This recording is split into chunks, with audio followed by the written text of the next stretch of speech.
Hey learners, welcome back to an academy. Let's crack CLAT PG. This is Manjari Singh, your CLAT PG educator. आज के session में हम बहुत ही important चीज discuss करने वाले हैं उन सभी लोगों के लिए जो लोग CUET PG LLM टारगेट कर रहे हैं, जो आपका शेड्यूल्ड है मार्च के मंथ में।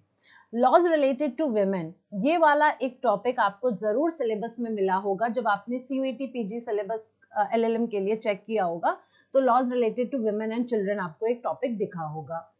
मैं यहाँ पर एक सीरीज अब बेसिकली स्टार्ट करने वाली हूँ, आज से स्टार्ट कर रही हूँ ये, जिसमें मैं माइनर लॉज को लेके काफी सेशंस आऊंगी।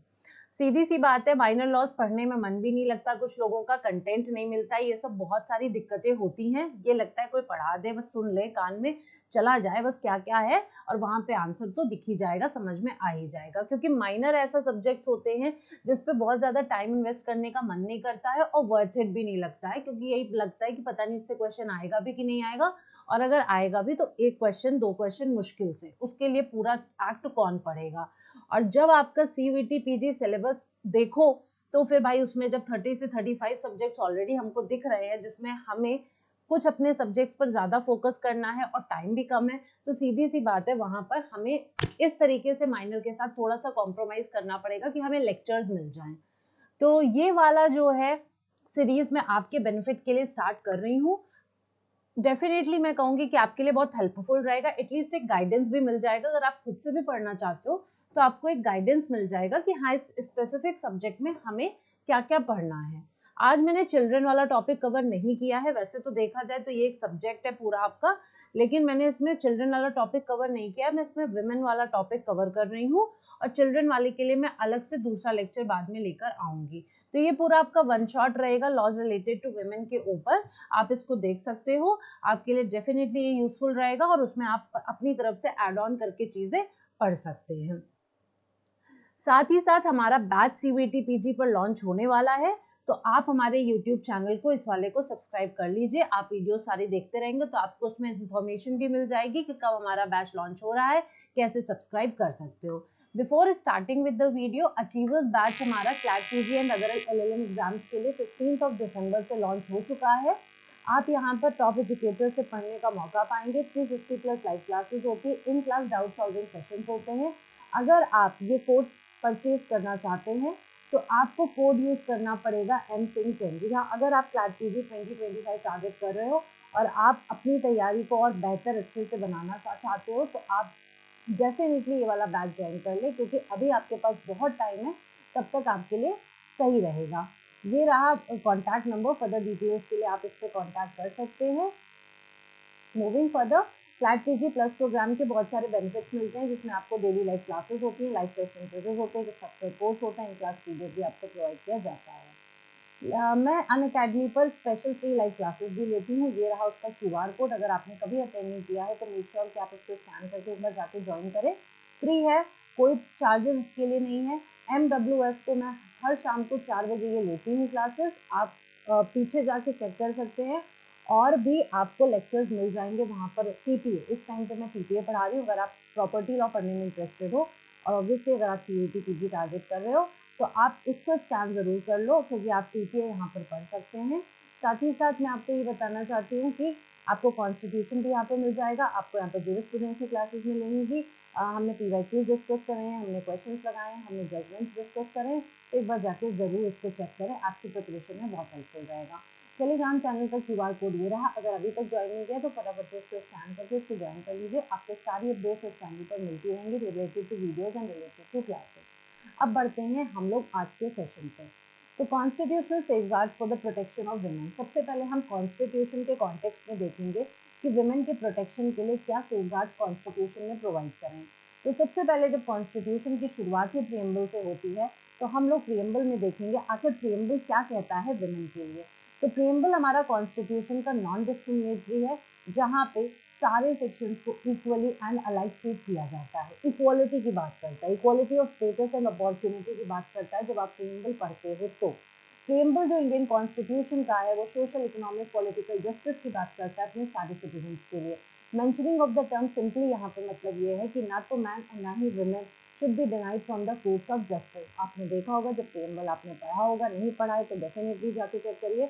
वहाँ पर equality of status and opportunity की बात करी गई है, वहाँ पर 3 तरह के जस्टिस की बात करी गई है, सोशल, इकोनॉमिक एंड पॉलिटिकल। तो इस तरीके से प्रियम्बल भी आपका कहीं ना कहीं से एक इंडिकेटर का काम करता है कि हमें क्या अचीव करना है। वुमेन के प्रोटेक्शन के लिए ये सेफगार्ड्स हमें देखने को मिलते हैं। कमिंग टू द नेक्स्ट, अगर मैं फंडामेंटल राइट्स की बात करूं तो फंडामेंटल राइट्स में आपको बहुत सारे प्रोविजंस मिलेंगे जो इक्वालिटी फॉर द वुमेन की बात करते हैं, जो वुमेन के प्रोटेक्शन की बात करते हैं। जैसे फॉर एग्जांपल आर्टिकल 14 पहला इक्वालिटी बिफोर द लॉ की बात करता है। आपको इक्वालिटी बिफोर लॉ ये टर्म आपको आर्टिकल 14 में मिलेगा, जो बात करता है कि लॉ की नज़रों में हर एक इंडिविजुअल बराबर है, चाहे वो मैन हो चाहे वो वुमेन हो, कोई भी है, सब लोग उसकी नज़रों में बराबर है। यहाँ पर हम किसी भी पॉइंट पर डिस्टिंग्विश नहीं कर सकते मैन और वुमेन को। सेकेंड पॉइंट अगर मैं बात करूँ आर्टिकल 15 क्लॉज 1, तो साथ ही साथ ये भी कहा गया है कि वैसे तो सब लोग बराबर है, लेकिन क्योंकि वुमेन का दर्जा हमेशा से वो नहीं रहा है जो उसको मिलना चाहिए था, तो उसको उस स्टेटस पे लाने के लिए, अपलिफ्टमेंट के लिए वुमेन के कुछ रिजर्वेशन किए जा सकते हैं। हालांकि 15(1) आपका ये कहता है कि स्टेट डिस्क्रिमिनेट नहीं करेगा किसी भी ग्राउंड पे, चाहे वो रिलीजन हो, चाहे वो रेस हो, चाहे वो कास्ट हो, चाहे वो सेक्स हो, प्लेस ऑफ बर्थ हो, या एनी ऑफ देम, इनमें से कुछ भी हो, उसके ग्राउंड पर नहीं डिस्टिंग्विश करेगा। लेकिन फिर तो आप कहोगे रिजर्वेशन क्यों दिया गया है? तो रिजर्वेशन यहाँ पर 15 क्लॉज 3 में आपको वुमेन के लिए देखने को मिलता है, बच्चों के लिए भी देखने को मिलता है। हम एक बार फिर से इसको बच्चों वाला पढ़ेंगे तो देखेंगे कि स्टेट जो है स्पेशल प्रोविजन बना सकता है for the welfare of the women and the children. उनके लिए बनाया जा सकता है, क्यों? क्योंकि उनको वो स्टेटस हमेशा से नहीं मिला हुआ था, तो बराबर में लाने के लिए ये जरूरी है। साथ ही साथ अगर हम इक्वालिटी ऑफ अपॉर्चुनिटी की बात करें तो यहाँ पर एक हमें लैंडमार्क जजमेंट देखने को मिलता है, which is air India versus Nargis Mirza का 1981 का केस था। आर्टिकल 16 के कॉन्टेक्स्ट में हम इसमें बात करते हैं, क्योंकि आर्टिकल 16 है जो आपका equality of opportunity in the matters of appointment and promotion, employment, in सब की बात करता है। तो वो आर्टिकल 16 को कॉन्टेक्स्ट में अगर देखें कि इक्वालिटी ऑफ अपॉर्चुनिटी सारे सिटीजन्स को दी जाएगी इन द मैटर्स जो एम्प्लॉयमेंट से रिलेटेड है या अपॉइंटमेंट से रिलेटेड है, which is being done to any office under the state. Air India versus Nargis Mirza के केस में आपको बहुत अच्छे से पता होगा, आपने अगर पढ़ रखा होगा, नहीं पढ़ा है तो जरूर जाके पढ़ लीजिएगा। तो बेसिकली यही था कि एयर होस्टेस के ऊपर मैं डिटेल में बहुत नहीं जा पाऊंगी इस सेशंस में। अगर आपको डिटेल में करना है तो अगेन मैं वही बोलूंगी कि हमारे बैच लॉन्च होने वाले हैं, तो आप उसको ज्वाइन कर सकते हैं इसको डिटेल में पढ़ने के लिए। मैं आपको एक ब्रीफ इंट्रोडक्शन दे रही हूँ बेसिकली सारे लॉस का। एयर इंडिया के केस में एयर होस्टेस के ऊपर कुछ ऑब्लिगेशंस रखे गए थे, कुछ रिस्ट्रिक्शंस उनके ऊपर रखे गए थे कि हाँ भाई वो शादी नहीं कर सकती इतने एज तक, अगर वो शादी कर लेती है तो इतने साल तक वो प्रेग्नेंट नहीं हो सकती। इस सब तरह के कुछ क्लॉजेस थे जिसके बेसिस पर फिर उसको डिस्क्रिमिनेटरी ठहराया गया था, प्रेग्नेंट वाले क्लॉज को, एंड उसको डिस्क्रिमिनेटरी ठहराते हुए वॉइड डिक्लेयर करा गया था कि भाई चाहे मैन हो चाहे वेमेन हो, यहाँ पर ये नेचुरल चीज है, ये वेमेन के कोई हाथ में नहीं है कि वो प्रेग्नेंट होना चाहे नहीं होना चाहे, वो एक अलग कॉन्टेक्स्ट होता है, लेकिन दिस इज समथिंग जो है ही, ठीक है, जो होता ही है। तो फिर इन दैट केस हम कैसे वेमेन को जिम्मेदार ठहरा सकते हैं? इसके लिए हम इसको डिस्क्रिमिनेट नहीं कर सकते इस ग्राउंड पे।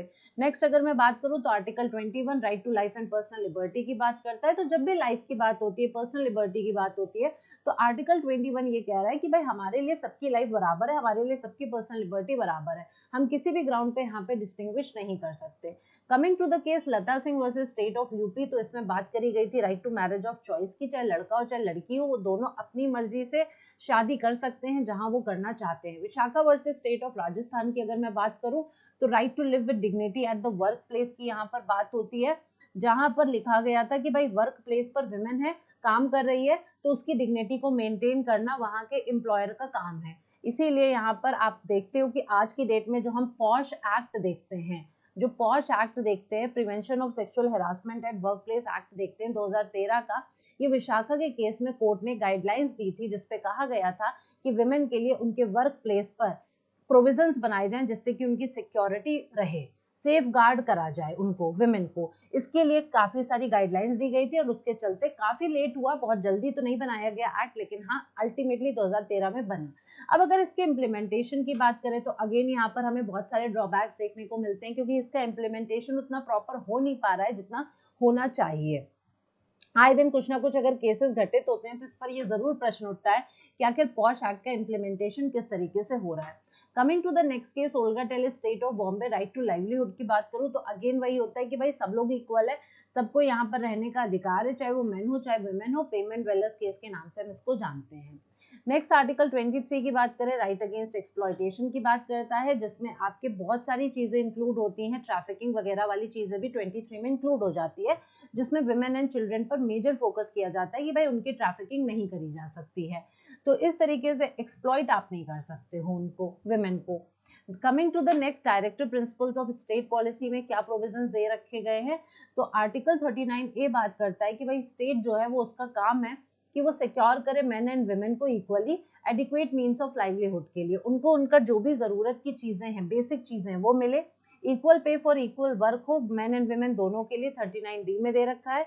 39 कैपिटल ए में दे रखा है, right to free legal aid की बात करता है, जिसमें होता है कि जस्टिस को प्रमोट किया जाएगा on a basis of equal opportunity. Then article 42 बात करता है कि स्टेट जो है वो प्रोविजन बनाएगा for securing the just and the human conditions of the work for maternity relief, इसकी बात करी जाती है। नेक्स्ट अगर हम बात करें आर्टिकल 46, तो यहाँ पर बात होती है कि भाई स्टेट को प्रमोट किया, स्टेट जो है उसका काम है प्रमोट करना स्पेशल केयर के साथ educational and economic interest of the weaker sections of the people and to protect them from social justice, injustice and all forms of exploitation. Article 46 बहुत सारी चीजें कवर करता है।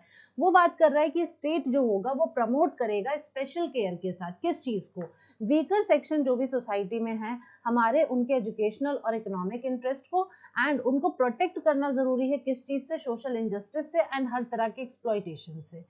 47 बात करता है न्यूट्रिशन लेवल की, मेनली बात करता है स्टैंडर्ड ऑफ लिविंग की बात करता है लोगों के लिए, जिसमें ऑटोमेटिक आपकी विमेन कवर हो जाती है। नेक्स्ट कॉन्स्टिट्यूशनल सेफगार्ड की अगर हम बात करते हैं तो फंडामेंटल ड्यूटीज है, जिसमें आर्टिकल 51 कैपिटल ए स्मॉल ई है, जो बात करता है कि किस तरीके से हार्मनी प्रमोट करी जानी चाहिए, spirit of common brotherhood promote किया जाना चाहिए amongst all the people of India. Again when we are talking about amongst all the people of India, then obviously this covers the women also, and to renounce the practices which is derogatory to the dignity of women। ये बहुत important है यहाँ पर कि women की लिए जो भी remarks दिए जाते हैं, derogatory remarks दिए जाते हैं, लोग कुछ भी बोल के निकल जाते हैं, people are saying anything, they thinking कि हाँ वो कुछ भी comment pass कर सकते हैं फ्री में। तो दैट इज द थिंग कि भाई यहाँ पर आप कोई भी प्रैक्टिस ऐसी नहीं परफॉर्म कर सकते हो which is derogatory to the women, वो चाहे आपका कोई एक्ट हो, वो चाहे आपका कोई भी कंडक्ट हो, चाहे आपका कोई भी रिमार्क हो, ये ड्यूटी है, this is the duty of the every citizen of the India. Other provisions की अगर हम बात करें, जब पूरे कॉन्स्टिट्यूशन को हम देखते हैं तो एक रिजर्वेशन बहुत इंपॉर्टेंट मैटर है जो हमें देखने को मिलता है, reservation of seats for the women, जिसमें नंबर ऑफ सीट्स रिजर्व है वुमेन के लिए belonging to schedule caste, schedule tribes and panchayat, and reservation of seats for women including this again in municipality. ये तो पुराने प्रोविजन देखने को मिल रहे हैं। अब एक मैं नया प्रोविजन ऐड करना चाहूंगी। आपको पता है कि लोकसभा में हमको रिजर्वेशन विमेन को प्रोवाइड कर दिया गया है, तो ये रहा आपका लेटेस्ट अमेंडमेंट जिसके बारे में आपको पता होना चाहिए डेफिनेटली। ये आपके पेपर में एक क्वेश्चन बन सकता है कि अभी रिसेंट अमेंडमेंट जो हुआ है कॉन्स्टिट्यूशन में वो विमेन के रिजर्वेशन के लिए कहाँ पे हुआ है, तो लोकसभा में यहाँ पर बात करी गई है। Coming to next, constitutional safeguard हो गए यहाँ पर। अब सीधी सी बात है कि जब आप अपना सिलेबस देखोगे तो वहां पर फैमिली लॉ और मुस्लिम लॉ, मतलब हिंदू लॉ मुस्लिम लॉ दोनों दिख रहा है। बेसिकली फैमिली लॉ आपसे पूरा पूछा जा रहा है। जब फैमिली लॉ पढ़ोगे तो ये सब चीजें ऑटोमेटिक कवर होंगी ही होंगी, लेकिन क्योंकि अलग से एक सब्जेक्ट वुमेन लॉ, वुमेन मतलब law relating to women and children दे भी रखा है, तो इस वजह से हम उस कॉन्टेक्स्ट में अभी देख रहे हैं। तो वुमेन राइट्स रिगार्डिंग डाइवोर्स यहाँ पे अगर हम बात करें तो Hindu law on divorce, Hindu law on divorce क्या बात करता है यहाँ पर, तो एशियंट हिंदू लॉज के हिसाब से डाइवोर्स के लिए कोई भी जगह नहीं थी, एंड ये आपका कोडिफिकेशन हिंदू लॉ का हुआ जब grounds dissolution of the marriage के लिए by a decree of the court introduce करे गए। दोनों मेन एंड वुमेन जो है वो डिवोर्स वेरियस ग्राउंड्स पे ले सकते हैं जो लॉ में दे रखा है, लेकिन वुमेन के लिए कुछ एडिशनल ग्राउंड्स भी दिए गए हैं। सेक्शन 13 की अगर हम बात करते हैं तो that talks about the grounds for divorce, जिसमें आप देख सकते हो कितने सारे क्लॉजेस दे रखे हैं। पहला आपका ग्राउंड है एडल्ट्री का, सेकेंड आप क्रुएल्टी देखते हैं, डिजर्शन, ये बहुत इंपॉर्टेंट है, ये आपको याद करना पड़ेगा क्योंकि आपसे ऑप्शन में ये पूछा जा सकता है कि which of the following is not a ground for divorce, तो आपको पता होना चाहिए कौन से हैं, तभी आप बता पाओगे कौन से नहीं है। कन्वर्जन की बात करो, लेप्रेसी हट चुका है, यहाँ पे देख सकते हो 1A 1B second third fourth यहाँ पे लेप्रेसी हुआ करता था, लेप्रेसी हट चुका है। Insanity, venereal disease, renunciation from the word, पूरा साधु संत बन गए, सब कुछ छोड़ छाड़ के चले गए, रिनाउंस होकर लिया।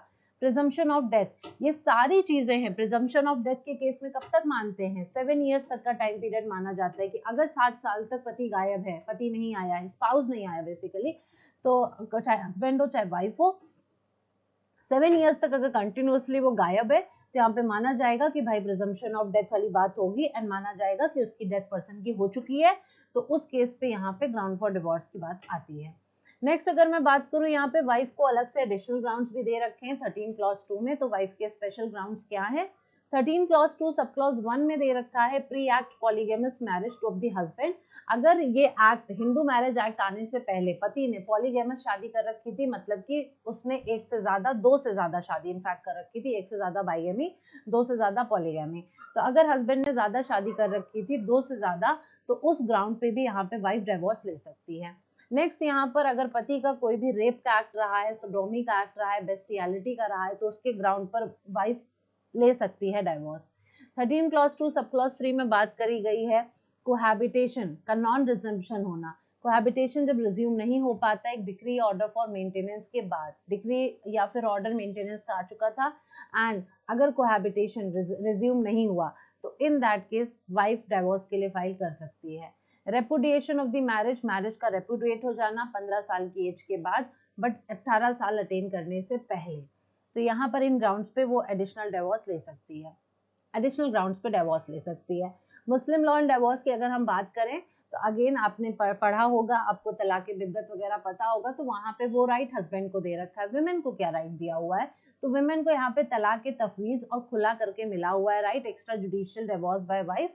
जुडिशियल डिवोर्स क्या होता है? जो ये एक्स्ट्रा जुडिशियल में आता है, जो मैंने आपको अभी बताया, खुला एंड तलाक के तफवीज। लेकिन जुडिशियल डिवोर्स क्या होता है? जुडिशियल वो होता है जिसमें कोर्ट का इन्वॉल्वमेंट होता है, वो तो एक्ट के थ्रू हुआ, वाइफ ने अपने पार्ट पर कर दिया। लेकिन जुडिशियल डिवोर्स वो होता है जिसमें कोर्ट का इंटरवेंशन किया जाता है। तो right for divorce by a court decree, ठीक है, कोर्ट की डिक्री के थ्रू जब डिवोर्स मिल रहा है, एक्सक्लूसिवली मुस्लिम वाइफ को अवेलेबल है किस एक्ट के थ्रू? तो ये दे रखा है आपको dissolution of Muslim marriage act 1939 में। किन किन केसेस में क्या क्या ग्राउंड्स है यहाँ पर? तो पहला ग्राउंड है अगेन क्रुएल्टी का, यहाँ ग्राउंड है। दूसरा है अगर हस्बैंड के बारे में कम से कम 4 साल से ना सुना हो, कम से कम 4 साल से सुनाई नहीं दे रहा है। फेलियर टू प्रोवाइड, अगर पति अपनी बीवी को मेंटेनेंस नहीं दे पाया है लगातार 2 साल, मिनिमम 2 साल या 2 साल से ज्यादा, तो इन दैट केस वो बीवी आपका डिवोर्स हस्बैंड से ले सकती है। हस्बैंड को अगर सजा हुई है लगातार 7 साल या 7 साल से ज्यादा, इन दैट केस वो डिवोर्स ले सकती है। Failure to perform matrimonial obligations जो होते हैं वो उसको परफॉर्म नहीं कर पाया है 3 साल तक, तो इन दैट केस इस ग्राउंड पे वो डिवोर्स ले सकती है। अगर पति इनसेन है, फॉर ओवर 2 साल से ऊपर हो गया है, तो इन दैट केस डिवोर्स ले सकती है। अगर पति इंपोर्टेंट था at the time of the marriage, इस पर ले सकती है। लेप्रेसी का ग्राउंड अभी इसमें है, वेनेरियल डिजीज का भी ऑप्शन ऑफ प्यूबर्टी है। ज्यादा ग्राउंड्स देखने को मिलते हैं as comparison to Hindu marriage act. अब नेक्स्ट अगर मैं राइट्स की बात करूं, वुमेन के क्या रिलेटेड लॉज हैं, तो वुमेन के राइट्स रिगार्डिंग प्रॉपर्टी आपको देखने को क्या मिलता है? तो हिंदू सक्सेशन एक्ट 1956, भाई शुरुआत में जो था वो सीधी सी बात है ऐसा नहीं था, ठीक है, हमेशा से नहीं था। जेंडर डिस्क्रिमिनेटरी हमें देखने को मिला। इस जेंडर डिस्क्रिमिनेटरी प्रोविजंस को हटाने के लिए हिंदू सक्सेशन अमेंडमेंट एक्ट 2005 का पास किया गया एंड ये आपका फोर्स में आया 9 सितंबर 2005 को।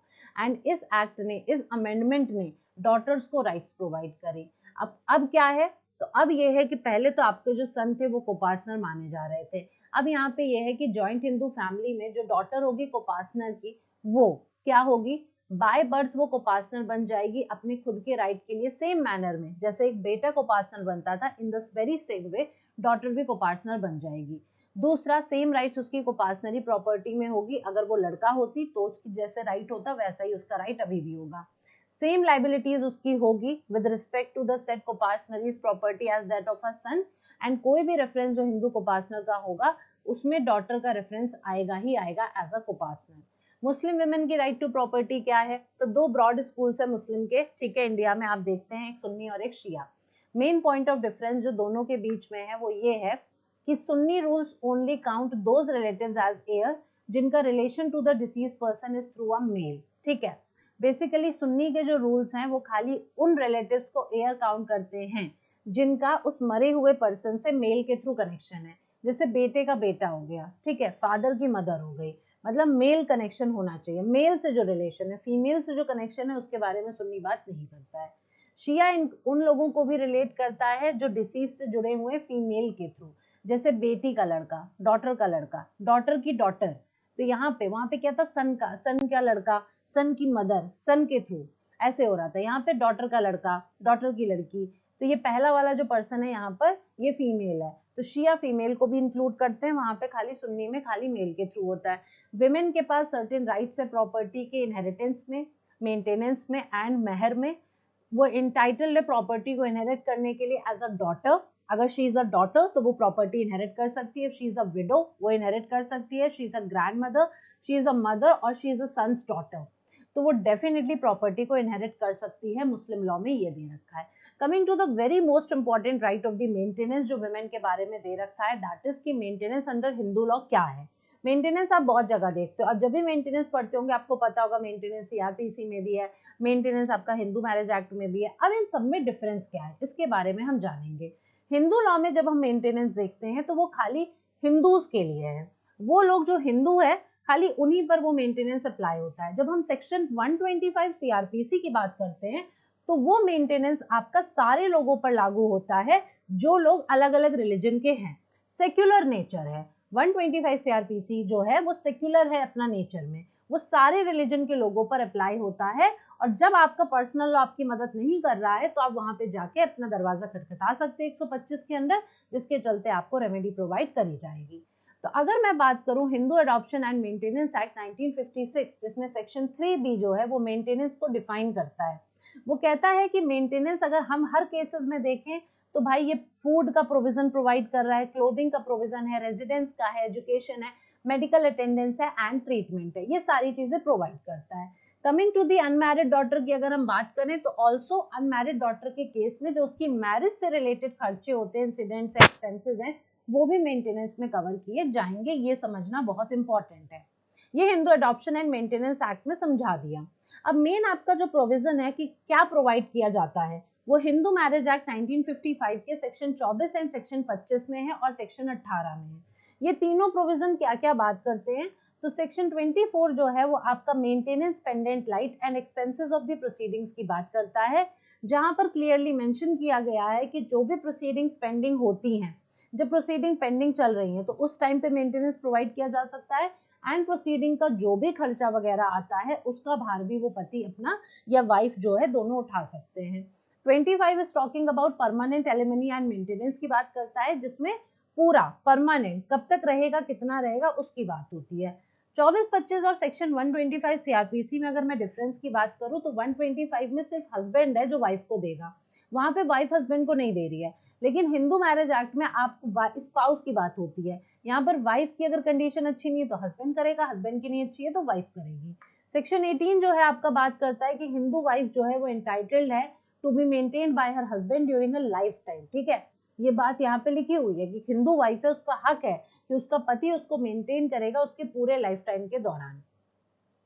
मेंटेनेंस अंडर मुस्लिम लॉ की बात करूं तो मुस्लिम पर्सनल लॉ शरिया अगर आप देखें तो डाइवोर्स वुमेन जो होती है उसको राइट्स मिलने का यहाँ पर अधिकार है, मतलब उसको राइट्स यहाँ पे मिलती है एज अ मेंटेनेंस। क्या मिलता है उसको भाई, तो एक सम मिलता है इक्वल टू मेहर जो सेटल हुआ था at the time of marriage. ठीक है, जो मेहर के टाइम पर जो आपका अमाउंट सेटल हुआ था वो मिलता है। एंड जो भी gifts given to her by anyone, जो भी उसको शादी के दौरान गिफ्ट्स दिए गए थे अगर किसी ने रख रखे थे वो सब उसको वापस किए जाएंगे। Maintenance during the period of iddat मिलता है। मेंटेनेंस फॉर हरसेल्फ, उसके खुद के लिए मेंटेनेंस मिलता है जब तक कि उसका बच्चा 2 साल का ना हो जाए। क्लेम ऑफ मेंटेनेंस वो शादी के दौरान भी कर सकती है। एक मुस्लिम वाइफ को ये एंटाइटलमेंट है कि उसका हस्बैंड उसको मेंटेन करेगा जब वो शादीशुदा है, जब शादी उसकी चल रही है। Next we talking to the maintenance under CrPC 125 CrPC में बात करें तो वही मैंने जैसा कि कहा कि this is secular in nature. तो जो मुस्लिम वुमेन है उसको मेंटेनेंस अपने हस्बैंड से मिल सकता है even after the period of iddat, क्योंकि शुरुआत में ये बात हुई कि भाई इद्दत में ही मिलता है। ठीक है, शाहबानो का केस जब आप पढ़ते हैं तो वहां पर पूरा मैटर यही था कि खाली इद्दत के दौरान उसको मिलता है उसके अलावा नहीं जा सकती, 125 में नहीं जा सकती। लेकिन 125 में क्लैरिटी दी गई कि मुस्लिम वुमेन को मेंटेनेंस अपने हस्बैंड से इद्दत के बाद भी मिल सकता है अगर वो 125 सीआरपीसी में जाती है तो। शाह बानो के केस में क्लैरिटी दी गई थी। Now what are the offences related to women, women से रिलेटेड ऑफेंसेस क्या है और फिर उस पर कौन सा एक्ट बना हुआ है, उनको प्रोटेक्ट करने के लिए क्या यहाँ पर चल रहा है। सबसे पहले मैं अगर बात करूं एडल्ट्री की, तो सबसे पहली बात तो ये एडल्ट्री जो है ये आपका डीक्रिमिनलाइज हो गया है, ये अब आपका रहा नहीं। लेकिन आपको इसके बारे में पता होना चाहिए। क्यों पता होना चाहिए? क्योंकि जब we are talking about laws related to women, तो एडल्ट्री भले डीक्रिमिनलाइज हो गया आईपीसी में, लेकिन अब आज की डेट में एडल्ट्री आपका डाइवोर्स का ग्राउंड है। यहाँ पे वाइफ एडल्ट्री के ग्राउंड पे डाइवोर्स ले सकती है। सेकेंड थिंग, क्रिमिनल लॉज हमारे अब यहाँ पर अमेंडमेंट आ चुका है, लेकिन अभी वो इफेक्ट में नहीं आया है। इसलिए मैं आज की डेट में जो वीडियो बना रही हूँ तो अभी भी मैं पुराने प्रोविजन की ही बात कर रही हूँ। भले असेंट मिल चुकी है लेकिन इफेक्ट में नहीं आया है, इसलिए हम अभी पुराने प्रोविजन की बात कर रहे हैं। आपका क्योंकि सीयूईटी में भी सिलेबस पुराने का ही है, तो इसीलिए अभी हम लोग जितना भी कुछ पढ़ेंगे वो हम लोग पुराने criminal laws that is IPC, CrPC, Indian evidence act जो भी आपका था उसी के रेफरेंस में पढ़ेंगे। सीयूईटी के लिए आपका नया लॉ नहीं आ रहा है, तो अभी नए लॉ को आप लोग सीयूईटी के कॉन्टेक्स्ट में नहीं पढ़ोगे। एक्ट ऑफ एडल्ट्री क्या होता है? एडल्ट्री का एक्ट होता है भाई वॉलेंट्री सेक्सुअल इंटरकोर्स होता है एक मैरिड पर्सन के बीच में एंड एक दूसरे किसी पर्सन के बीच में, देन दैट जो पर्सन का करंट स्पाउस या पार्टनर है उसको छोड़ के। 497 जो आईपीसी का है वो क्या कहता है? वो कहता है कि जिसका भी whoever is having a sexual intercourse with the wife of the another man without the consent or the connivance of that man, उस आदमी की बिना परमिशन से अगर वो पर्सन उसकी वाइफ के साथ सेक्सुअल इंटरकोर्स में इन्वॉल्व हो रहा है तो वो sexual intercourse not amounting to the offence of rape, rape का नहीं लगेगा लेकिन वो गिल्टी हो गया एडल्ट्री के लिए, पनिश किया जाएगा। लेकिन अब ये डिक्रिमिनलाइज हो गया है। क्यों हो गया? क्योंकि सीधी सी बात थी कि यहाँ पर एक टाइम पे माना गया कि ठीक है, एक टाइम पर ऐसी सिचुएशन थी जहां पर हम कह सकते थे कि भाई वाइफ जो है उसको कोई बहला फुसला के उसके साथ सेक्सुअल इंटरकोर्स कर सकता है। लेकिन आज की डेट में जब हम इक्वालिटी की बात करते हैं, जब हमारी विमेन है, जो लड़कियां हैं जो आगे निकल के काम कर रही हैं, हर जगह में लड़कों के साथ आगे बढ़ रही हैं कदम से कदम मिला के, तो उनको भी दीन दुनिया की अब समझ है। अब उनको बेवकूफ बनाना आसान नहीं है, तो इसलिए वो इन्फ्लुएंस अब आज की डेट में नहीं हो सकती। तो एक तो चारा ये था कि भाई देखिए, जो उस वुमेन का जो हस्बैंड था, जिसके साथ जो वुमेन थी जिसके साथ सेक्सुअल इंटरकोर्स में कोई थर्ड पर्सन था, उसके हस्बैंड को राइट मिलता था उस पर्सन के अगेंस्ट। लेकिन उस हस्बैंड जो हस्बैंड सेक्सुअल इंटरकोर्स में इन्वॉल्व था उसकी वाइफ को कोई भी राइट नहीं मिलता था। तो यहाँ पे दो रास्ते थे, या तो आप उसकी वुमेन को भी उसकी वाइफ को भी राइट दे दो कि वो भी एडल्ट्री का चार्ज अपने हस्बैंड पे मतलब दूसरी वुमेन के अगेंस्ट लगा सके, एंड या तो फिर आप खत्म कर दो। तो कोर्ट ने यहाँ पर ये समझा कि अब हमने अगर ये काम शुरू कर दिया तो आज की डेट में हमें बहुत सारे रिलेशंस ऐसे देखने को मिलते हैं, एडल्ट्री वाले बहुत सारे केसेस हो रहे हैं, तो हम बहुत ज्यादा फ्लडेड हो जाएंगे केसेस के साथ और हम इसी में उलझे रह जाएंगे। तो कोर्ट ने बेटर डिसीजन क्या समझा कि भाई अगर हस्बैंड वाइफ को कोई भी प्रॉब्लम है तो वो डाइवोर्स के लिए ये ग्राउंड समझ सकते हैं, डाइवोर्स फाइल कर सकते हैं एडल्ट्री के ग्राउंड पे। लेकिन अब आपके घर में कोई दिक्कत है, आपका पति एडल्ट्री कमिट कर रहा है, आपकी वाइफ एडल्ट्री कमिट कर रही है, उसमें हमारे कोर्ट का कोई भी इंटरेस्ट नहीं है। इस तरीके से यहाँ पर इसको डिक्रिमिनलाइज कर दिया गया। एंड जब मैं बात करती हूँ केस की, तो लेटेस्ट रूलिंग आपकी 2018 में सुप्रीम कोर्ट की आई थी, जिसमें 497 में कहा कि क्या था कि पहले क्या था कि मैन के पास राइट है इनिशिएट करने का criminal proceeding against the wife lover. 198 clause 2 CrPC का कहता था कि हस्बैंड ही अकेला है जो एडल्ट्री के लिए कंप्लेन कर सकता है, उसके बिहाफ पर कोई और कंप्लेन नहीं कर सकता। लेकिन Joseph shine versus union of India का केस आया जिसमें कोर्ट ने दोनों प्रोविजंस को स्ट्रक डाउन कर दिया और एडल्ट्री को डिक्रिमिनलाइज कर दिया। नेवरदलेस एडल्ट्री आपका as a ground of divorce continue रहेगा एंड अभी भी आपको सिविल लॉ में देखने को मिलता है।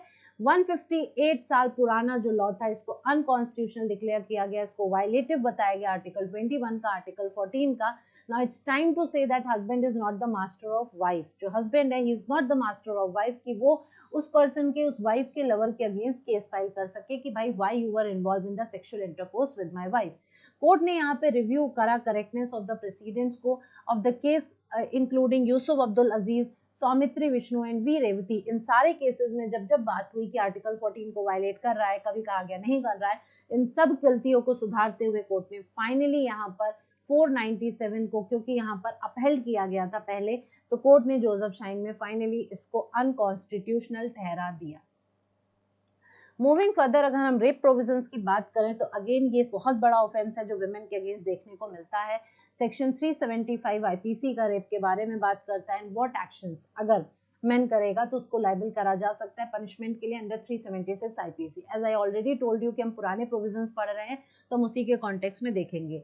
375 आपका आईपीसी में था from the time of enactment, जब ये स्टैट्यूट बना था तब से था, लेकिन इसके एम्बिट को बहुत ज्यादा बढ़ाया गया क्रिमिनल लॉ अमेंडमेंट 2013 के बाद, जब निर्भया का केस हुआ था तो उस वक्त अमेंडमेंट के थ्रू इसके एम्बिट को बढ़ाया गया। पनिशमेंट की बात करें तो कहा गया कि सर्टेन एग्रेव सिचुएशंस को अगर हम छोड़ दें तो पनिशमेंट जो है कम से कम 7 साल की होगी, लेकिन इम्प्रिजनमेंट फॉर लाइफ के लिए बढ़ाई जा सकती है और फाइन भी होगा। लेकिन एग्रेवेटेड सिचुएशंस की अगर हम बात करें तो पनिशमेंट यहाँ पे रिगरस इम्प्रिजनमेंट होगा, कम से कम 10 साल का, और इम्प्रिजनमेंट फॉर लाइफ के लिए एक्सटेंड किया जा सकता है एंड फाइन भी होगा। नेक्स्ट अगर यहाँ पे एक्ट की बात करें तो डाउरी प्रोहिबिशन एक्ट 1961 का आता है। बहुत बड़ा एक्ट है भाई, ऐसा एक्ट है, मतलब बड़ा इन द सेंस इसके रेलेवेंसी के कॉन्टेक्स्ट में बात कर रही हूँ। ऐसा एक्ट है जो बहुत फर्क डालता है। डाउरी की वजह से बहुत सारे हमें ऑफेंसेस विमेन के अगेंस्ट देखने को मिलते हैं। हम कह सकते हैं कुछ सोसाइटी में कि बहुत एलिमिनेट हो गया कुछ हद तक, जी नहीं, बहुत रेयर हद तक, बहुत थोड़े से हद तक ये एलिमिनेट हुआ है, लेकिन आपको डिफरेंट डिफरेंट फॉर्म्स में ये देखने को मिलता है। शौक के तौर पे, हम अपनी श्रद्धा से कर रहे हैं, हम ये देना चाहते हैं, हम ये लेना चाहते हैं, इन सब तरह के टर्मिनोलॉजी में हमको बहुत सारी चीजें देखने को मिलती हैं। डाउरी का मतलब होता है प्रॉपर्टी या फिर वैल्यूएबल सिक्योरिटी जो दी जाती है या अग्री करी जाती है कि दी जाएगी, डायरेक्टली या इनडायरेक्टली एक पार्टी देगा, शादी की एक पार्टी देगी दूसरी पार्टी को of the marriage by the parents, या तो parents either party to the marriage देंगे या कोई और पर्सन देगा either party to the marriage and either person को बिफोर और at any time after the marriage, या तो शादी से पहले या फिर शादी के बाद दिया जाएगा। पेनाल्टी क्या है अगर आप डाउरी लेते हैं या डाउरी आप देते हैं तो क्या पेनाल्टी है? सेक्शन 3 डाउरी प्रोहिबिशन एक्ट की बात करें तो ये कहता है कि अगर कोई भी पर्सन डाउरी दे रहा है या डाउरी लेने देने को प्रमोट कर रहा है, अबेट कर रहा है, जबरदस्ती कर रहा है, तो उसको यहाँ पे पनिशमेंट कम से कम 5 साल की होगी, फाइन होगा जो कि कम से कम 15,000 रुपए का होगा, या अमाउंट होगा उस डाउरी का, या कोर्ट के ऊपर है, वो चाहे तो कम से कम 15,000 रख दे आपका फाइन, या फिर जितना डाउरी तुमने मांगा था वो तुम्हें फाइन में देना पड़ेगा। पेनाल्टी फॉर डिमांडिंग डाउरी, अगर आप डाउरी डिमांड करते हो तो क्या पेनाल्टी है? तो सेक्शन 4 कहता है, डिमांड की बात करता है, ले लिया दे लिया वो वाली चीज नहीं है, डिमांड करी है।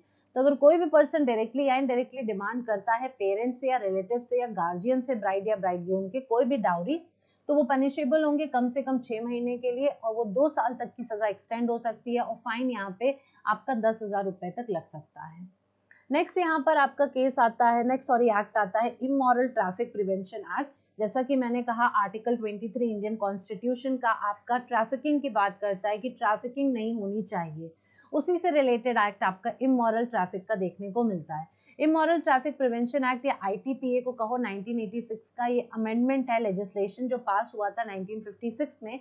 1986 में इसमें कुछ अमेंडमेंट्स देखे गए एज अ रिजल्ट ऑफ, क्योंकि इंडिया ने साइन किया था यूनाइटेड नेशन डिक्लेरेशन में 1950 में न्यूयॉर्क में on the separation of trafficking, जिसको हम सीता के नाम से जानते हैं। उस टाइम पे इस एक्ट का नाम था all India suppression of immoral traffic act, Sita के नाम से था, बाद में अमेंडमेंट होकर 1986 में इमोरल ट्रैफिक प्रिवेंशन एक्ट इसका नाम पड़ गया, इसको अमेंड कर दिया गया।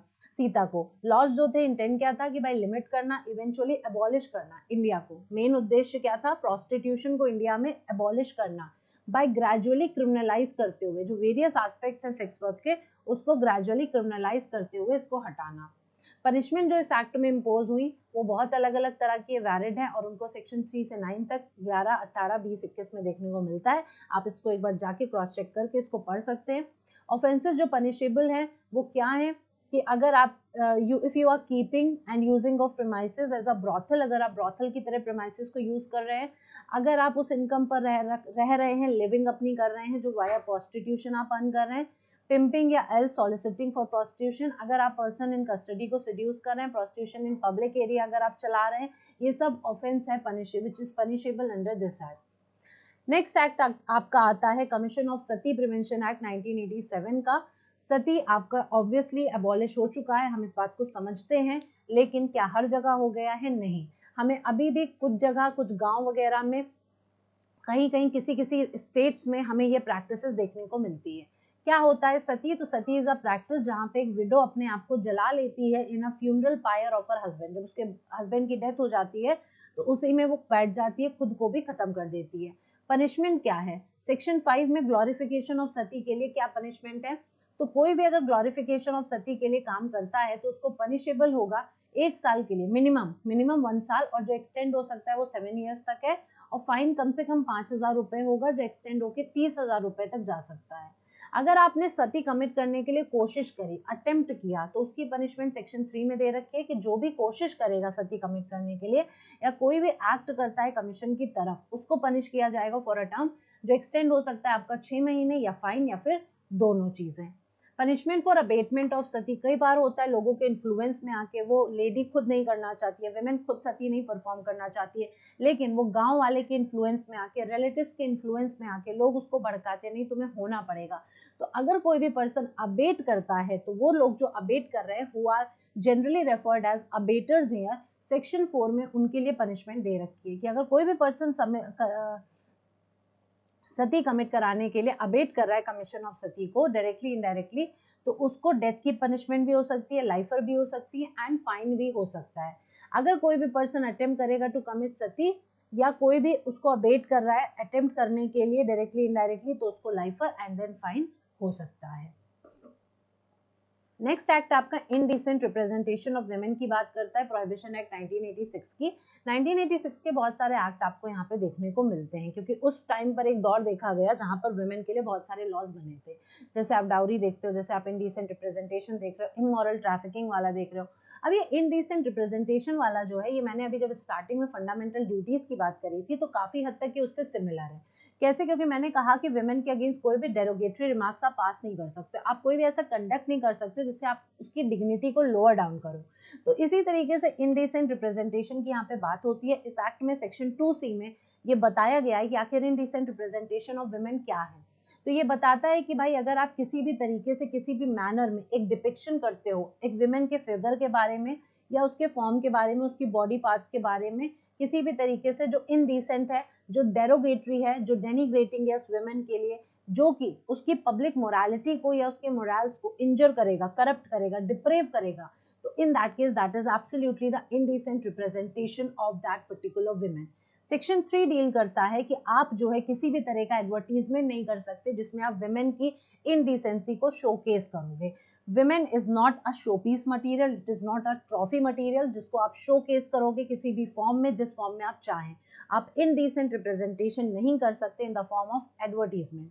सेक्शन 4 कहता है, डायरेक्टली डील करता है, जहां पे रिस्ट्रिक्शन दिया गया है प्रोडक्शन का, डिस्ट्रीब्यूशन का, हायर करना, सेल करना, सर्कुलेशन करना, क्या किन चीजों का, किसी भी किताब का, किसी भी पैम्पलेट्स का, कोई भी पेपर है, कोई भी स्लाइड है, कोई भी मूवी है, कुछ भी लिखना है, कुछ भी ड्राइंग है, पेंटिंग है, फोटोग्राफ है, फिगर है, मतलब कहने का मतलब ये है कोई भी ऐसी मटेरियल रिकॉर्ड है जिसमें हमें कोई पिक्चर दिख रही है वुमेन की या फिर हमें उसकी कोई इमेज दिख रही है, हमें उसके खिलाफ कुछ भी लाइनें दिख रही हैं, कुछ भी पोएट्री फॉर्म में हो सकता है, तो वो अगर बुक का सर्कुलेशन कर रहे हो या पैम्पलेट का सर्कुलेशन कर रहे हो, पेपर का सर्कुलेशन, स्लाइड का सर्कुलेशन, फिल्म का सर्कुलेशन, इन सब चीज़ों का सर्कुलेशन कर रहे हो, या फिर आप इसको बेच रहे हो, या आप इसको हायर कर रहे हो, या आप डिस्ट्रीब्यूट कर रहे हो, आप प्रोड्यूस कर रहे हो, तो इन दैट केस डेफिनेटली आपके लिए पनिशमेंट यहाँ पर है। सेक्शन 4 ने मना कर रखा है सीधे सीधे कि अगर वुमेन को इनडिसेंटली या ऑब्सीन मैनर में किसी भी तरीके से कोशिश करी जाती है रिप्रेजेंट करने की, तो वो पनिशेबल ऑफेंस होगा।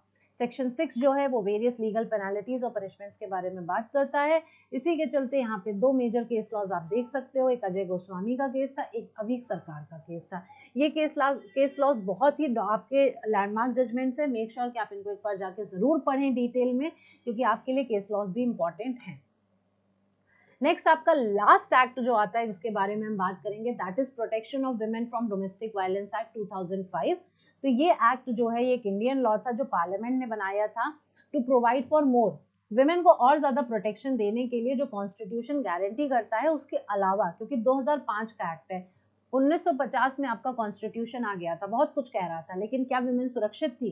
क्या वुमेन को अभी भी छुआ नहीं जा रहा था, उनको मारा नहीं जा रहा था, उनको मारा पीटा नहीं जा रहा था? ऐसा नहीं हो रहा था, बिल्कुल हो रहा था। तो उनको और एडिशनल प्रोटेक्शन देने के लिए इस एक्ट को लाया गया। जो वुमेन विक्टिम है वायलेंस की, किसी भी तरह का violence, physical violence, mental violence, किसी भी तरह का वायलेंस जो एक फैमिली के अंदर हो रहा है, जो उसका पति कर रहा है, जो उसके पति के रिलेटिव्स कर रहे हैं, कोई भी कर रहा है, अदर रिलेटेड इंसिडेंट्स उससे रिलेटेड जो भी हो रहा है, वो डोमेस्टिक वायलेंस में कवर होते हैं। विमेन जो है उनको खाली परमिट किया गया है कि वो आईपीसी, पहले जो था स्टार्टिंग में जब हम बात करते हैं तो उनको सिर्फ आईपीसी का रास्ता दिखाया गया था कि भाई आप 304 बी, मतलब माना जाता था कि डोमेस्टिक वायलेंस भी डाउरी की वजह से ही हो रहा है, कोई और रीजन नहीं हो सकता है। तो वो डोमेस्टिक वायलेंस भी अगर हो रहा है तो 304 बी में ही उसको जाना पड़ता था कि भाई हमारी जो है हमारे साथ ये अत्याचार होता है। दूसरा 498 ए था जो क्रुएलिटी की बात कर रहा है, जिसमें हरासमेंट होता है बाय द हस्बैंड या उसके रिलेटिव्स के द्वारा एक विमेन पर। तो ये दोनों क्लैरिटी कहीं ना कहीं डोमेस्टिक वायलेंस की नहीं दे रहे थे। अभी भी ये चार्ज लगता ही लगता है, डोमेस्टिक वायलेंस भी अगर होता है तो वो तो जो सेक्शन लगेंगे लगेंगे, लेकिन ये चार्जेस भी लगते हैं। अगर डाउरी का मामला थोड़ा भी आएगा तो वो लगेगा, लेकिन 498 ऑटोमेटिक लगता ही लगता है। 498 ए क्रुएलिटी, क्योंकि आप क्रुएलिटी कर रहे हो, किसी को भी हरास कर रहे हो, उसको मार पीट रहे हो, तो आप उसको क्रुएलिटी कर रहे हो, तो ऑटोमेटिक कवर होता है। लेकिन पहले सिर्फ यही रेमेडी थी, बाद में डीवीए लाया गया। जो डीवीए में जो डेफिनेशन है उसका मीनिंग जो है बहुत ब्रॉडर है in terms of domestic violence. उसमें मैरिड वुमेन भी आती है, उसमें मदर्स आती हैं, उसमें डॉटर्स आती हैं, उसमें सिस्टर्स आती हैं, क्योंकि we are talking about the domestic relationship, we are not talking about the marital relationship जिसमें हम सिर्फ हस्बैंड वाइफ की बात करते हैं। We are talking about the domestic relationship जिसमें एक घर में बहुत सारे लोग रहते हैं और कोई भी पर्सन किसी के ऊपर भी डोमेस्टिक वायलेंस कर सकता है। उसमें आपकी बहन हो सकती है, उसमें आपकी बेटी हो सकती है, उसमें आपकी वाइफ हो सकती है, उसमें आपकी मदर हो सकती है, कोई भी हो सकता है। तो अगर इनमें से किसी भी तरह से इन सारी विमेन के ऊपर जो भी है, इनमें से अगर इनमें से किसी भी विमेन के ऊपर ये चीज होती है तो डोमेस्टिक वायलेंस के प्रोविजंस अट्रैक्ट होंगे। डोमेस्टिक वायलेंस की जो डेफिनेशन है वो सेक्शन 3 में इस तरीके से बताई गई है कि जो डोमेस्टिक अब्यूज है किसी भी एक्ट में, ओमिशन में या एक्शन में या एक्शंस ऑफ द रिस्पोंडेंट में, क्या होता है भाई, डैमेज करना, इंजर करना, किसी को चोट पहुंचाना। किस तरह से चोट पहुंचाना, उसके हेल्थ में, उसकी लाइफ को, उसके लिम्ब को, हैंड या मतलब हैंड्स की बात करें, लेग्स की बात करें, कोई भी बॉडी पार्ट की हम बात करें, वेलबींग को, एक्यूज पर्सन वेलबींग की बात कर रहे हैं, साइकोलॉजिकली या फिजिकली अगर आप उससे परेशान करते हैं, जिसमें फिजिकल वायलेंस आता है, वर्बल आता है, इमोशनल सेक्सुअल अब्यूज आता है, इकोनॉमिक अब्यूज भी आता है। अगर हैरेस किया जा रहा है, उसको हार्म किया जा रहा है, इंजर किया जा रहा है, उसको डराया जा रहा है, धमकाया जा रहा है इंटेंशन के साथ कि जिसके चलते आप उसे मजबूर कर रहे हो किसी भी चीज के लिए, कोई भी इलेजिटिमेट डिमांड अगर आप डाउरी के लिए कर रहे हो या अदर वैल्यूएबल प्रॉपर्टी या सेफ्टी के लिए कर रहे हो, तो डेफिनेटली ये डोमेस्टिक वायलेंस की डेफिनेशन में कवर होगा। अगर आपकी कंडक्ट का कोई भी इफेक्ट ऐसा है, मतलब आपका कंडक्ट है जो कि अल्टीमेटली रिजल्ट कर रहा है क्लॉज ए या क्लॉज बी को, जिसमें आप अग्रीव पर्सन या उससे रिलेटेड किसी पर्सन को आप थ्रेट कर रहे हो सकता है आप स्पेसिफिकली उस वुमेन को टारगेट ना करो, लेकिन उसके और रिलेशंस को आप धमकी दे रहे हो, तो फिर अगेन यहाँ पर कवर होगा। आप अगर उसको चोट पहुंचा रहे हो, उसको इंजर कर रहे हो कि उस पर्सन को फिजिकली, इमोशनली, हर तरीके से, तो डोमेस्टिक वायलेंस की डेफिनेशन में आएगा। सेक्शन 18 से लेकर सेक्शन 22 है जो डिफरेंट फॉर्म्स ऑफ रिलीफ की बात करते हैं विक्टिम्स के लिए, डोमेस्टिक वायलेंस के लिए। जैसे यहाँ पे प्रोटेक्टिव ऑर्डर्स दिए जाते हैं कोर्ट के द्वारा, यहाँ पे मॉनेटरी रिलीफ भी मिलती है, यहाँ पे कस्टडी ऑर्डर्स भी होते हैं, यहाँ पे रेजिडेंस डिक्रीज भी दी जाती हैं, इंडेमनिफिकेशन ऑर्डर भी होते हैं। सेक्शन 23 आपका इंटरिम एक्स पार्टे ऑर्डर्स की बात करता है। 26-28 इंपॉर्टेंट प्रोविजन है जो पूरी तरीके से अप्लाई किए जाते हैं रिलीफ मिलने के लिए किसी भी कोर्ट में, सिविल, क्रिमिनल, फैमिली मैटर्स में, एंड ये प्रोसीजर ले डाउन करते हैं। तो इस तरीके से ये इंपॉर्टेंट प्रोविजंस आपके डोमेस्टिक वायलेंस के हो गए। एंड कंप्लीट अगर मैं यहाँ पर बात करूँ तो मैंने आपसे सारे उन लॉज की बात कर ली जो वुमेन से रिलेटेड है, उन सारे इंपॉर्टेंट लॉज की बात करी है, सब कुछ मैंने एक ब्रीफ में कवर कर दिया। डेफिनेटली मैं आपको एक ये आइडिया दे रही हूँ कि जो लॉज रिलेटेड टू वुमेन का जो सिलेबस में दे रखा है उससे आपसे 2 या 3 से ज्यादा क्वेश्चन किसी भी कीमत पे नहीं पूछे जाएंगे। अब इतना पढ़ने के बाद इतना तो है कि अब आप वो 2 से 3 क्वेश्चन डेफिनेटली कर लेंगे। थोड़ा बहुत अगर आप अपने पार्ट पर भी एफर्ट दे देंगे तो आपको क्लैरिटी मिल जाएगी। थोड़े बहुत केस लॉस पे ध्यान दे दीजिएगा। मैंने आपको मेन क्या बताया, डेफिनेशंस बताई, मैंने आपको प्रोविजंस बताए, मैंने आपको प्रोविजंस के साथ कुछ केस लॉस किसी में बता दिए, लेकिन थोड़ा वर्क आपको करना पड़ेगा क्योंकि मैंने आपको इंपॉर्टेंट प्रोविजंस बताए हैं। तो इस तरीके से ये बहुत बड़ा सब्जेक्ट है लॉज रिलेटेड टू वुमेन का। चिल्ड्रन भी एक ही में आता है, लेकिन उसको मैं अलग से एक अलग सेशन में डिस्कस करूंगी क्योंकि बहुत लेंथी वीडियो हो जाता। तो मेक श्योर कि आप इसको पूरा अच्छे से देखें। अगेन मैं रिपीट कर रही हूँ, अगर आप डिटेल में मुझसे पढ़ने में इंटरेस्टेड हो तो हमारा अपकमिंग बैच आने वाला है CUET का, जिसकी डिटेल्स मैं बहुत जल्दी आपके साथ शेयर करूंगी, आप उसको ज्वाइन कर सकते हो। क्रैश कोर्स रहेगा वो हमारा CUET PG LLM के लिए, उसको ज्वाइन कर सकते हो अपने बेटर रिवीजन के लिए, जिससे कि आपका पेपर क्रैक जरूर हो जाएगा। तो ये था सेशन मेरी तरफ से, पसंद आया होगा तो लाइक जरूर करना। बहुत मेहनत करके लगातार बोला है, मेक श्योर कि आप अपने फ्रेंड्स के साथ जरूर कर दीजिएगा। CUET PG LLM की जो लोग प्रिपरेशन कर रहे हैं, अभी तक सब्सक्राइब अगर चैनल को नहीं किया है तो फटाफट से सब्सक्राइब करो। एंड जरूर हमारे साथ बने रहो, इस वीडियोस को देखते रहो। ये सेशन, ये सीरीज जो मेरी लेक्चर वाली चलने वाली है, आपके लिए बहुत बेनिफिशियल होगी। Sorry. Thank you so much, मिलते हैं नेक्स्ट सेशन में।